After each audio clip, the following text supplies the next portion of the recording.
नमस्कार दोस्तों, स्वागत है आपका आपके YouTube चैनल सोम ज्ञान भक्ति में। आज मैं आपको करवा चौथ की कथा के बारे में बताऊंगी। तो चलिए शुरू करते हैं करवा चौथ की कथा। एक साहूकार के 7 बेटे और एक बेटी थी, जो कि सातों भाइयों की एक लाडली बहन थी। 8 भाई बहन मिलकर खाना खाते थे। कार्तिक की चौथ आने पर बहन ने करवा चौथ का व्रत रखा। जब सातों भाई खाना खाने के लिए आए तो उन्होंने बहन को भी खाना खाने के लिए बुलाया। तो माँ बोली, आज तो इसका करवा चौथ का व्रत है। जब चाँद निकलेगा तब यह चाँद को अर्घ देकर ही खाना खाएगी। तब भाइयों ने जंगल में आग लगाकर छलनी से चाँद दिखा दिया। बहन भाभियों से बोली, चलो अर्घ दे लो, चाँद निकल आया है। भाभियाँ बोली, ये तेरा चाँद निकला है, हमारा चाँद तो रात को निकलेगा। बहन चाँद को अर्घ देकर भाइयों के साथ खाना खाने के लिए बैठ गई। पहला टुकड़ा तोड़ा तो बाल निकला, दूसरा तोड़ा तो छींक लगी, और जब बहन ने तीसरा टुकड़ा तोड़ा तो राजा के घर से बुलावा आया कि राजा का लड़का बीमार है, जल्दी भेजो। माँ ने लड़की के पहनने के कपड़े निकालने के लिए 3 बार बक्सा खोला। तीनों बार सफ़ेद कपड़े निकले। तब माँ ने वही कपड़े पहनाकर ससुराल में भेज दिया। लड़की की साड़ी के पल्ले में एक सिक्का बांधकर कहा, रास्ते में जो भी मिले सबके पैर पड़ती जाना, और जो सोने का सिक्का मैंने तेरे पल्लू को बांधा है, जो तुझे सुहाग का आशीष दे, उसे ये सिक्का देकर अपने पल्लू में गांठ लगा लेना। बेटी ने ऐसा ही किया। रास्ते में हर किसी के पैर छुए, सबके पैर पड़ी।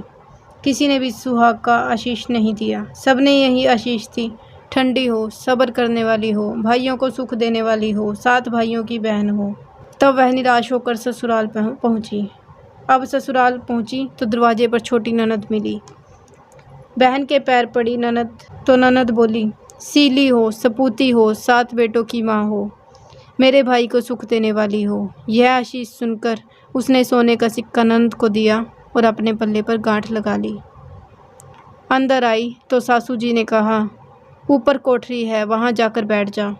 जब वह ऊपर गई तो उसने देखा कि उसका पति मर चुका है। अब वह उसे लेकर उसी कोठरी में पड़ी रही और उसकी सेवा करती रही। उसकी सास तासियों के हाथ बची कुची रोटी भेज देती। इस प्रकार उसे अपने पति की सेवा करते करते 1 वर्ष हो गया। करवा चौथ का व्रत फिर से आया। सारी पड़ोसनों ने नहा धोकर करवा चौथ का व्रत किया। धोकर हाथों पे मेहंदी लगाई, चूड़ियाँ पहनी, श्रृंगार किए।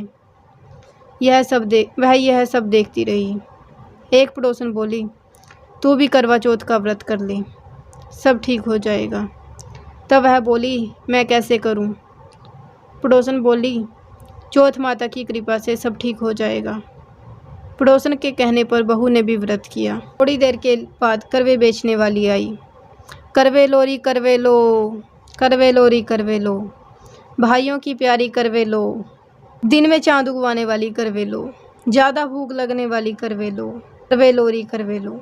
बहू ने आवाज़ लगाई, ए करवे वाली, मुझे भी करवे दे जा। करवे वाली कहने लगी, मेरी दूसरी बहन आएगी, वो तुझे करवे देगी। दूसरी बहन आई, करवे लोरी करवे लो, भाइयों की प्यारी करवे लो, दूसरे दिन में चाँद उगवाने वाली करवे लो, ज़्यादा भूख प्यास लगने वाली करवे लो। बहू ने आवाज़ लगाई, ए करवे वाली, मुझे भी करवे दे जा।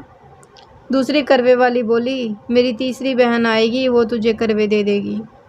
इसी प्रकार 5 बहनें आकर चली गई, पर किसी ने भी उसे करवे नहीं दिए।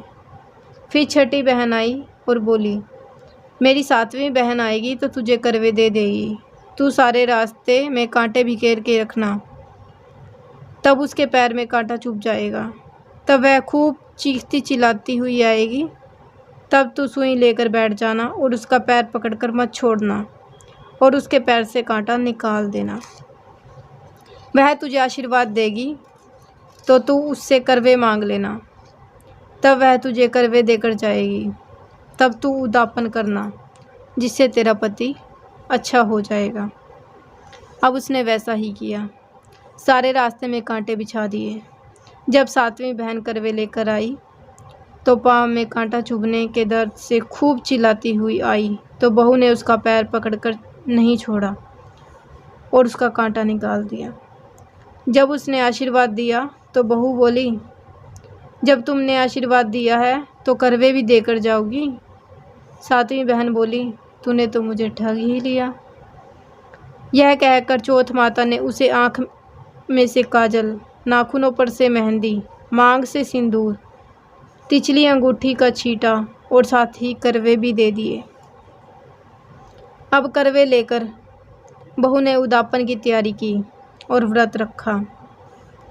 इतने में राजा का लड़का ठीक हो गया और बोला, मैं बहुत सोया। वह बोली, सोए नहीं, 12 महीने हो गए हैं आपकी सेवा करते करते। कार्तिक मास की चौथ माता ने सुहाग दिया है।